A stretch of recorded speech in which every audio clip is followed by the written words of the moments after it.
अस्सलामुअलैकुम, आप देख रहे हैं होराइजन न्यूज़ एचडी। खबर शामिल करते हैं साहिवाल से। Deputy commissioner administrator Wajid Ali Shah का म्यूनसिपल कॉरपोरेशन को शहर की सड़कों की कुशादगी का टास्क। म्यूनसिपल कॉरपोरेशन ने शहर में ग्रैंड ऑपरेशन लॉन्च कर दिया। इंसदाद तजावजात स्क्वाड्स की हाई स्ट्रीट, दीपालपुर बाजार समेत दीगर इलाकों में कार्रवाई। आमदोरफ्त में रुकावटों का सबब बनने वाली आर्जी और पुख्ता रुकावटों का सफाया।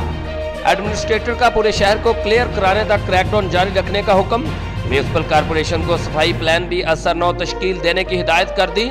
सीवरेज के मसाइल तरजीही बुनियादों पर हल करने के लिए भी इक़दाम जारी हैं। शहरी म्यूनसिपल सर्विसेज के हवाले से जल्द वाज़ेह तब्दीली देखेंगे।